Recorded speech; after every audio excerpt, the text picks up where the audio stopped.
మన ప్రభువును మన రక్షకుడైన యేసుక్రీస్తు యొక్క శ్రేష్టమైన నామంలో, అతి పరిశుద్ధమైన నామంలో దేవాదేవునికి వందనాలు తెలియజేసుకుంటూ కూడి వచ్చిన మీ అందరికీ ప్రభు పేరిట వందనాలు.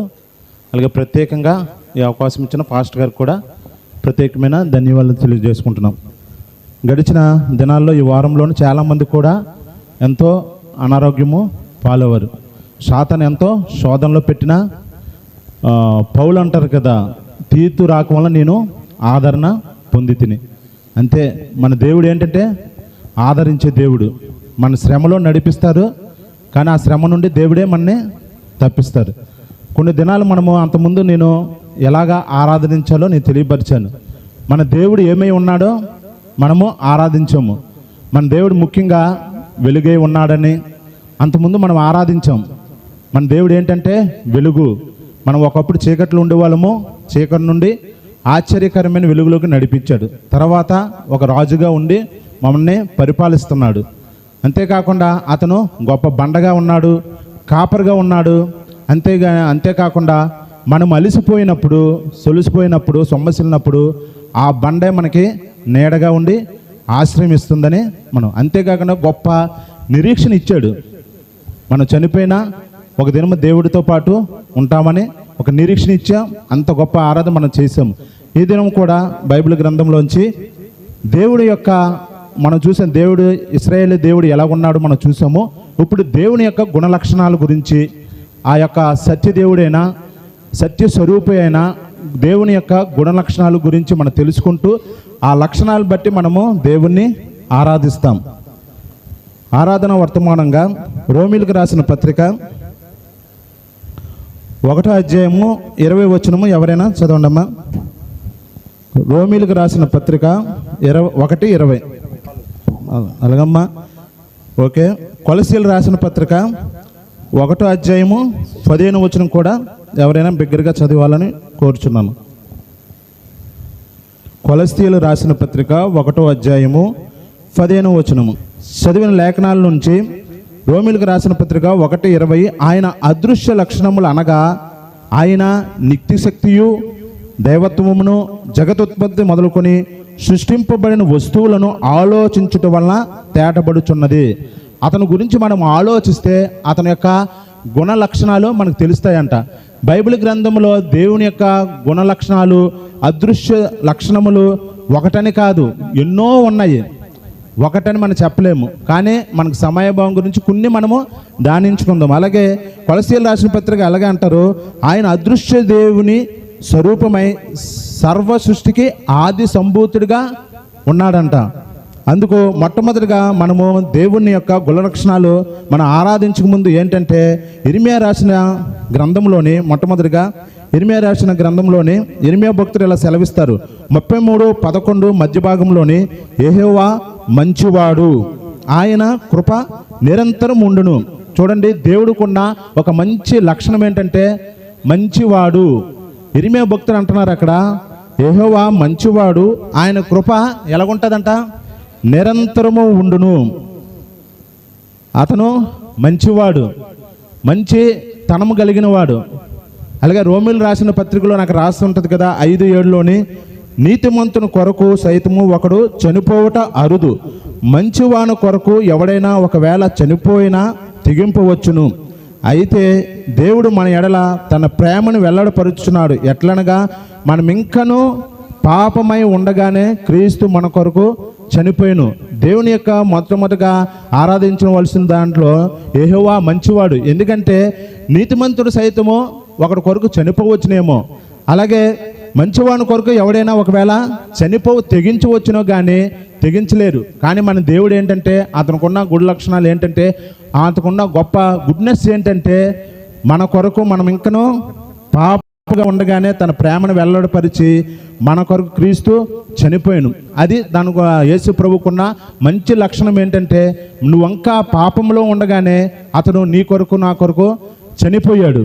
అంతేకాకుండా మనం తీసుకురాసిన పత్రికలో మన యొక్క లక్షణాలు ఇక్కడ చూడండి. మనము ఎలా ఉండేవాళ్ళం అంటే, దేవుని నమ్ముకున్న లేకముందు మనలో ఈ లక్షణాలు కలిగి ఉన్నాయి. ఒక అపోస్తుడైన పౌలు తీతుకు రాసిన పత్రికలోని చక్కగా రాసి ఉంటారు. మన లక్షణాలు ఎలా ఉన్నాయంటే, దేవుడి యొక్క లక్షణాలు మంచితనం అయితే, మంచివాడైతే మా తీతుకు రాసిన పత్రిక 3:3లోని, ఎందుకనగా మనం కూడా మునుపు అవివేకులమును అవిధేయులమును మోసపోయిన వారమును నానా విధములైన దురాశలకును భోగములకును దాసులమై ఉండి దుష్టత్వమునందును అసూయందును కాలము గడుపుచు అసహ్యులమై ఒకరినొకడు ద్వేషించుచున్న ఉంటుంది. ఇదండి మన లక్షణాలు. ఏంటి, ఎలా ఉన్నారంటే ఇక్కడ మనము ఇటువంటి మనల్ని ఎలాగంట, ఎందుకన్నా మనం కూడా మునుపు ఎలాగున్నాము, అవిధేయ వంటి స్వభావమైన లక్షణాన్ని మనం కలిగి ఉన్నాం. దేవదేవుడు స్వభావభక్తంగా మంచితనం కలిగి ఉంటే మనలో ఉన్న లక్షణాలు ఏంటంటే అవిధేయత ఉంది, అలాగే అవివేకం ఉంది, మోసపరిచేవారము కూడా, ఇతరుల్ని మనం మోసగించేవారము మోసపరిచేవారము, నానా విధమైన దురాశలు ఉన్నాయి, భోగములు ఉన్నాయి, దానికి దాసులమై ఉంటిమి. దుష్టత్వమునందును అసూయందును ఎలాగంట కాలం గడుపుచున్నామంట. మనలో ఏమున్నాయి లక్షణాలు? దుష్టత్వమునందును అసూయందును కాలం గడుపుచు అసహ్యమైనవి ఒకరినొకడు ద్వేషించుచుంటిమి. ఇలాంటి లక్షణాలతో ఉన్న మన దేవుడు ఏంటి, అతని యొక్క గుడ్నెస్ ఏంటంటే మంచివాడుగా ఉన్నాడు. అలాంటి దేవుడు మనం రక్షించుకున్నాడు. అందుకే యేసుక్రీస్తు తన మంచితనం అంతా వెల్లడిపరిచారు. మోషే అయితే అంటారు కదా, మోషే యొక్క సీనాయి కొండ మీద నిర్గమాకాండము 33:19లో ఆయన నా మంచితనం అంతా నీ ఎదుట కనపరచెదును అన్నారు. మోషేతో అంటున్నారు, ఎంత చక్కగా అంటున్నారంటే నా మంచితనం అంతా నీకు కనపరచెదును. అందుకే దేవాదేవుని మనము ఆరాధించుటకు వచ్చే ముందు, ఆరాధన బదులుగా ఉన్నప్పుడు మనం మొట్టమొదటిగా దేవాదేవుని యొక్క మంచితనాన్ని గురించి మనము ఆరాధించాలి. అతను మంచి దేవుడు. మంచితనం అందులో ఉన్న ఆ యొక్క గొప్ప లక్షణాలు బట్టి మనకున్న లక్షణాలు, అసూయతో ఉండేవాళ్ళము, అసూయతో కాలం గడిపే వాళ్ళము, ద్వేషించే వాళ్ళము, అటువంటి మనని రక్షించుకున్నాడు. అంతేకాకుండా ఇక్కడ మోషేకు కనపరిచాడు. అదే ఇశ్రాయేల్ ప్రజలతో అంటారు కదా, ఇశ్రాయేల్ ప్రజలకు ఎలాంటిది ఇచ్చారు? మంచి పాలు తేనెలు ప్రవహించే దేశము. అంటే ఇశ్రాయేల్ ప్రజలు వాళ్ళు అడగపోయినా చాలా మంచి దేశం. ఇంకో చోట ఎక్కడ ఉంటుంది, మంచి గోధుమలతో నిన్ను తృప్తిపరుస్తున్నాడు. మన దేవుడు ఎలాంటంటే మంచి గోధుమలతో తృప్తిపరిచేవాడుగా ఉన్నాడు. కీర్తనలో 147:14లో ఆయనే మంచి గోధుమలతో నిన్ను తృప్తిపరిచేవాడుగా ఉన్నాడు. ఆయన మంచితనం ఎలాంటిదంటే మత్తయి సువార్త 5:45లో చూడండి, ఆయన యొక్క మంచితనం ఎలాంటిదంటే ఆయన చెడ్డవారి మీదను మంచివారి మీదను తన సూర్యును ఉదయింపచేసి నీతిమంతుల మీదను అనీతిమంతుల మీదను వర్షము కురిపించుచున్నాడు. దేవుని యొక్క మంచితనం ఇంకోటి ఏంటంటే, ఎలాగున్నా నువ్వు చెడ్డగా ఉన్నా మంచిగా ఉన్నా సూర్యుడు అందరి మీద ఉదయింపజేస్తాడు. అలాగే నీతిమంతుని మీద అనీతిమంతుల మీద కూడా వర్షం కురిపించుతున్నాడు. అదండి దేవుని మంచి లక్షణం. ఏంటంటే నువ్వు ఎలాగా ఉన్నా అతను ఆ వర్షాన్ని, ఆ సూర్యుని ఉదయింపచేస్తున్నాడు. అంతేకాకుండా ఇక్కడ అందుకే అంటారు కదా, అక్కడ మత్తయి సువార్తలకి యేసుప్రభు అంటారు 25-23 వచనాలు, అక్కడ పొగడడం చూస్తావు, బలా నమ్మకమైన మంచి దాసుడా. మనం ఎలాగుండాలంటే మంచి దాసుగా ఉండాలి. నువ్వు ఈ కొంచెంలోనే నమ్మకంగా ఉన్నాము. మనం కూడా ఎలా ఉండాలంటే దేవుడిచ్చిన గుణ లక్షణాలు మనం కూడా దేవుడికి ఎలాగైతే స్వాభావికంగా ఆ లక్షణము ఏర్పడింది, మనం కూడా మనలోనే బలా మంచి దాసుడా, ఈ కొంచెంలోనే నీకు ఇచ్చిన కొంచెంలోనే నువ్వు నమ్మకం ఉన్నావు కాబట్టి దేవుడు ఎంతగానో మెచ్చుకున్నాడు. మనం కూడా ఆ దేవుని యొక్క గుణ లక్షణాలు మొట్టమొదటిగా ఆ మంచితనం మనలో కూడా ఆ స్వాభావికంగా మనం కలిగి ఉండాలని కోరుచున్నాము. అలాగే రెండోది మనం చూసుకున్నట్లయితే రెండో యొక్క గుణలక్షణం మనం చూద్దాము. రెండోది చూడండి, కీర్తనల గ్రంథము 11:7 కీర్తనల గ్రంథము 11:7 ముఖ దర్శనము చేసేదురు. రెండో లక్షణం ఏంటంటే దేవుడికున్న గొప్ప గుణ లక్షణాల్లో యెహోవా నీతిమంతుడు. ఆయనకున్న ఆ యొక్క మంచి పేరు, మంచి లక్షణం ఏంటంటే, అందుకే కీర్తనకారుడు ఇక్కడ అంటున్నాడు, యెహోవా నీతిమంతుడు, ఆయన నీతిని ప్రేమించువాడు, యథార్థవంతులు ఆయన ముఖ దర్శనము చేసేదరు. యెహోవా నీతిమంతుడు. మనమైతే ఎలాంటి వాళ్ళము? మన నీతి అక్కడ యెషయా గ్రంథంలో రాసి ఉంటుంది కదా, 64 మురికి నీతి క్రియలు మన దేవుని దృష్టి ఎలా కనబడుతున్నాయంటే మురుకు గుడ్డల వలె కనుగొన్నాయి. మనము అనీతి పరులము, దేవుడైతే నీతి. అన్ని బైబిల్ గ్రంథంలో అనేక చోట్ల చూసి నీతిపంతుడు, నీతి న్యాయములు జరిగించే దేవుడు, నీతివంతుడని ఇక్కడ కీర్తనకారుడు కూడా అంటున్నాడు. ఆయన నీతి, ఆయనకున్న గుణలక్షణం మరొక లక్షణం ఏంటంటే ఆయన నీతిమంతుడు, నీతిపరుడు. ఎలాగ నీతిమంతుడయ్యారు ఇక్కడ చూస్తాం. రోమీయులకు రాసిన పత్రిక 5వ వచనము 5వ అధ్యాయము 9వ వచనంలోనే అక్కడ క్లారిటీగా రాసి ఉంటుంది చూడండి. 5 అది ఒకప్పుడు మనము అనీతిమంతులము, ఆయన రక్తం ద్వారా మనని ఎలాగ తీర్చిదిద్దారంటే నీతిమంతులుగా తీర్చాడు. అందును బట్టి మనము దేవాదేవుని ఆరాధించాలి. అలాగే 1 యోహాను 1:9 కూడా మన పాపములు మనము ఒప్పుకొని ఎడల ఆయన నమ్మదగిన వాడును నీతిమంతుడు గనుక ఆయన మన పాపములు క్షమించి సమస్త దుర్నీతి నుండి మనల్ని పవిత్రులుగా చేయును. నువ్వు నీతిమంతుడిగా అవ్వాలంటే మన పాపములను ఒకరినొకరు మనం ఒప్పుకోవాలి. ఆయన నమ్మదగిన వాడు నీతిమంతుడు గనుక ఆయన మన పాపములను క్షమిస్తాడు. అప్పుడు సమస్త దుర్నీతి నుండి పవిత్రులుగా చేయను అంటారు.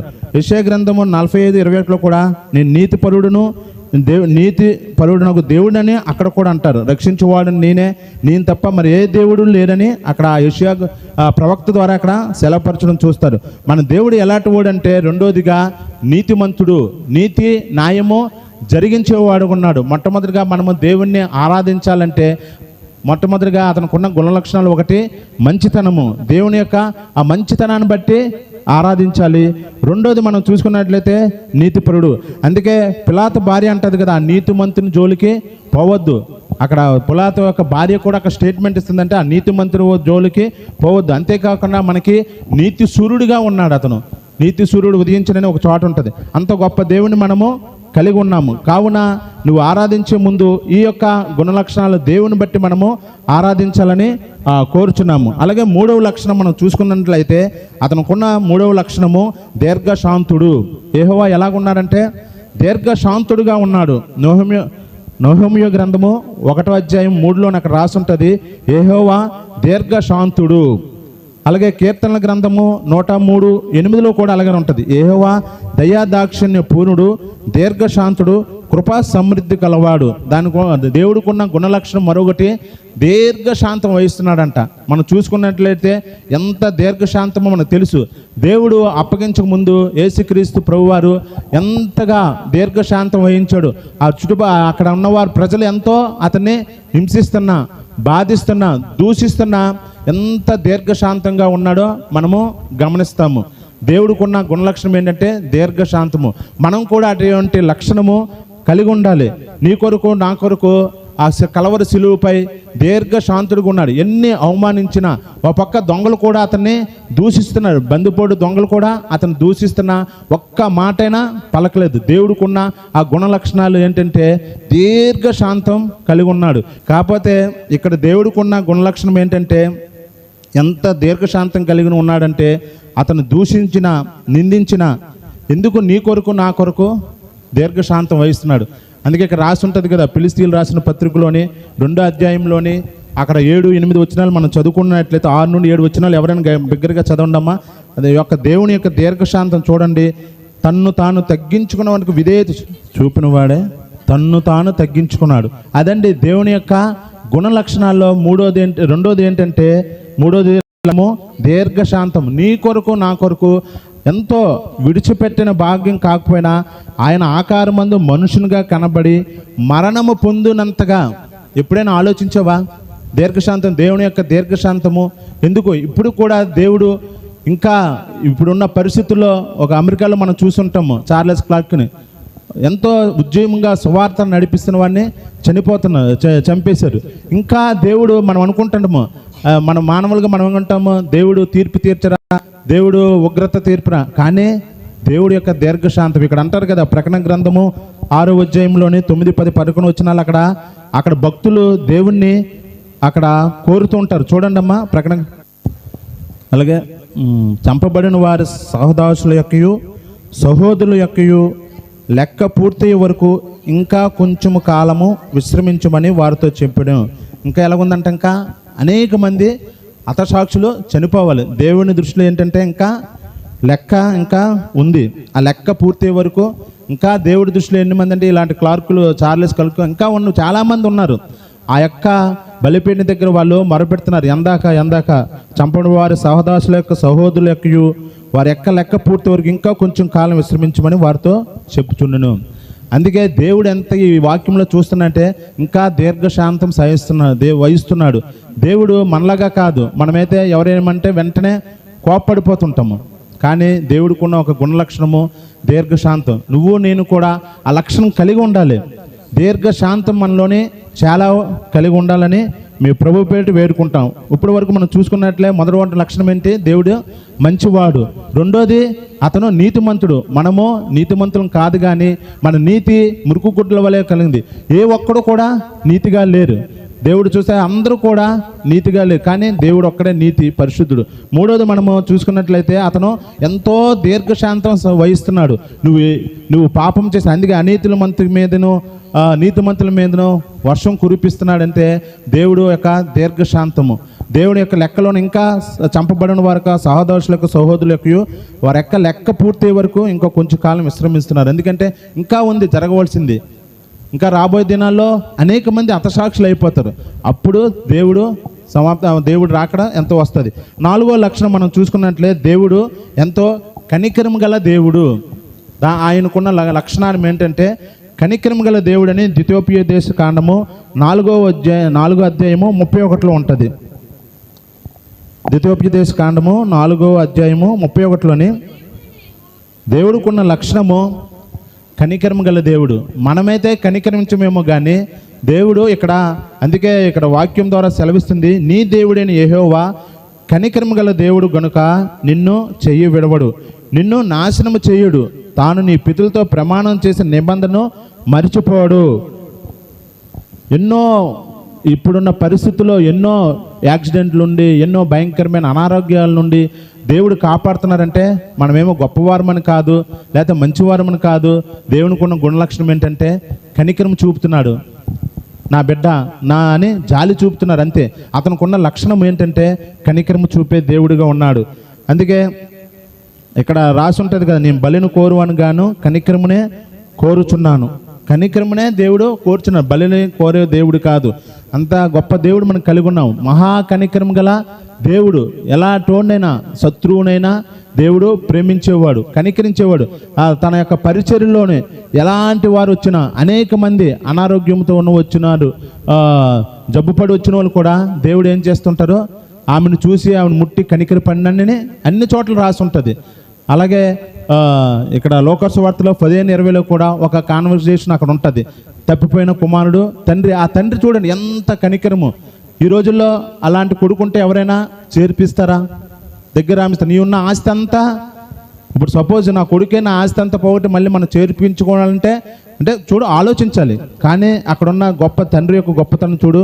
15:20లో అక్కడ మంచి వాక్యం అక్కడ మాట్లాడతారు. వాడి మెడ మీద పడి, మెడ ఎంతో అసహ్యంగా ఉంటుంది, కానీ దేవుడి దృష్టిలో, తండ్రి దృష్టిలో ఏంటంటే అది ఎంతో ఇష్టము. మెడ మీద పడి ముద్దు పెట్టుకునేను. వాడు ఇంకా దూరంగా ఉన్నప్పుడే తండ్రి వాడిని చూచి కనికరపడి పరిగెత్తి వాడి మెడ మీద పడి ముద్దు పెట్టుకొనును.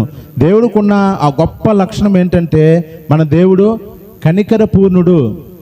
కనికరం మనం బలిని కోరుకోవట్లేదు. దేవుడు నువ్వు బలి ఇవ్వాలని కోరుకోవట్లేదు, కానీ దేవుడు కనికరాన్నే కోరుకుంటున్నాడు. దేవునికున్న గొప్ప లక్షణం ఏంటంటే కనికర పూర్ణుడిగా ఉన్నాడు.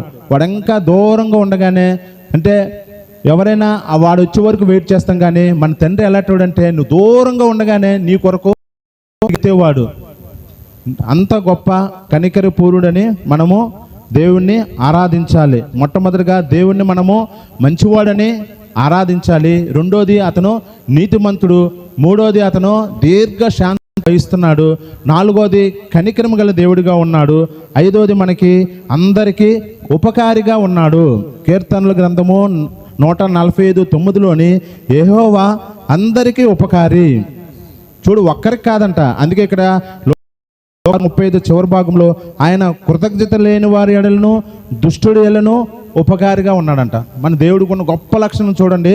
కృతజ్ఞత లేని వారి ఎడలను దుష్టుల ఎడలను ఉపకారిగా ఉన్నాడు.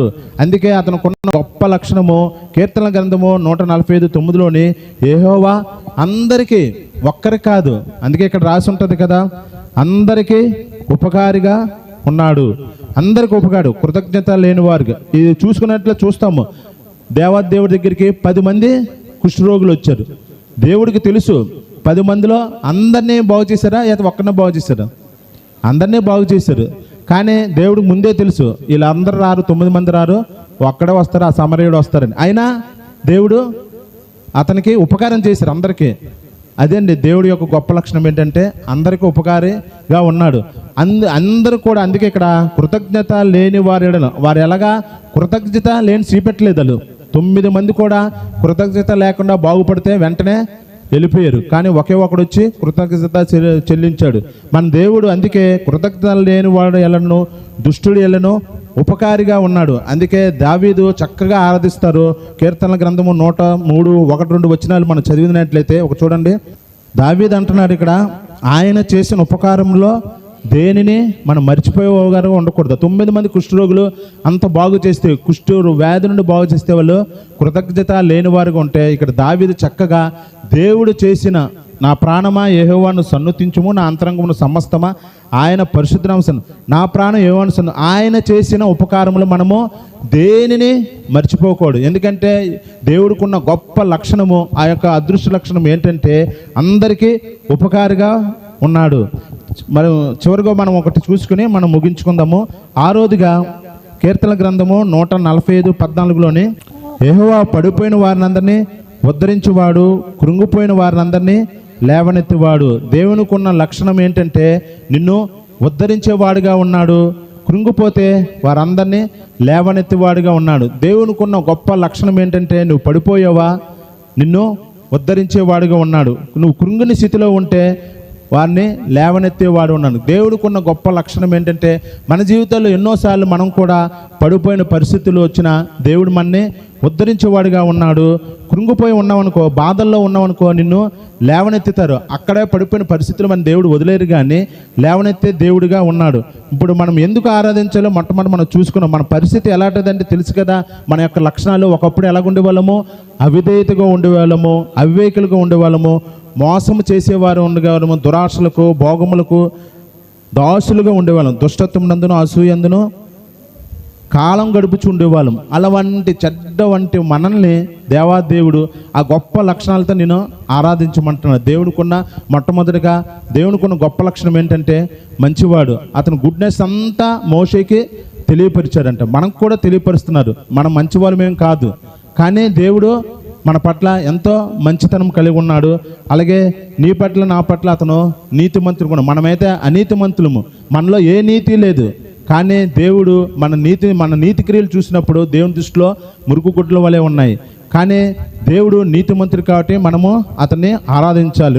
మూడోది, అతను మన పట్ల ఎలాగున్నాడంటే దీర్ఘశాంతం కలిగి ఉంటున్నాడు. ఎంత ఓపిక కలిగి ఉంటున్నాడంటే, నా కుమార్తె ఇంకా నువ్వు రక్షణ తీసుకోకపోతే రక్షించుకోవాలని నీ కొరకు ఎదురు చూస్తున్నాడు. అందుకే అక్కడ రాసి ఉంటుంది కదా, నీ కొరకు దినమెంతా చెయ్యిలు చాపి ఎదురు చూస్తున్నాడు. ఇంకా నువ్వు రక్షణ లేకపోతే, ఇంకా నువ్వు ఆరాధించలేకపోతే దేవుడి యొక్క గుణలక్షణాలు నువ్వు కలిగి ఉండాలి. దేవుడు నీ కొరకు దీర్ఘశాంతం కలిగిస్తున్నాడు. దేవుడు ఎప్పుడు ఈ లోకాన్ని ఎంతనే ఎప్పుడో నాశనం చేసేవచ్చు, ఎందుకంటే ఎన్నో మంది దుష్టులు కూడా, కానీ అతను దీర్ఘశాంతం వహిస్తున్నాడు. అంతేకాకుండా మనందరి పట్ల అతను కనికరము గల దేవుడిగా ఉన్నాడు, కనికరిస్తున్నాడు. ప్రతి విషయంలో అతను కనికరపడుతున్నాడు. అంతేకాకుండా అందరికీ ఉపకారిగా ఉన్నాడు, ఉద్ధరించేవాడుగా ఉన్నాడు. దేవుడు మన పట్ల అంటున్నారు.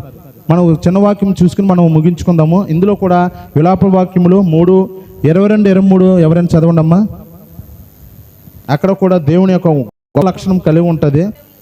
ఎస్, మనము నిర్మూలము కాకుండా ఉన్నామంటే ఏంటంటే దేవుడు ఎంతైనా నమ్మదగిన దేవుడు. దేవునికి ఉన్న చివర ఇంకో లక్షణం ఏంటంటే అతను ఎంతైనా నమ్మదగిన దేవుడిగా ఉన్నాం. మనమైతే ప్రతి విషయాల్లో అపనమ్మకంగా ఉంటాం, కానీ నువ్వు ఎంతైనా నమ్మదగిన వేడువు. అనుదినము చూడ నూతన ఆయన వాత్సల్యత పుట్టుచున్నది. అదండి దేవునికి ఉన్న ఒక లక్షణము. అనుదినము తన బిడ్డల పట్ల నూతన వాత్సల్యత పుట్టుచున్నది. అందుకే మనం ఇంకా నిర్మూలం కాలేదు. ఇంకా చాలామంది చనిపోయి ఉన్నారు, కానీ దేవుడు ఏమిటంటే అనుదినము నీ పట్ల ఆ గొప్ప నూతన వాసన కలుగుతున్నది. అది ఎంతైనా అది కొలవలేదు. ఎంతైనా అతను నమ్మదగిన దేవుడు. అంత గొప్ప దేవుని మనము మనసారా ఆరాధించాలని కోరుకుంటూ ఈ వాక్యంతో ముగిస్తాను. Praise lord.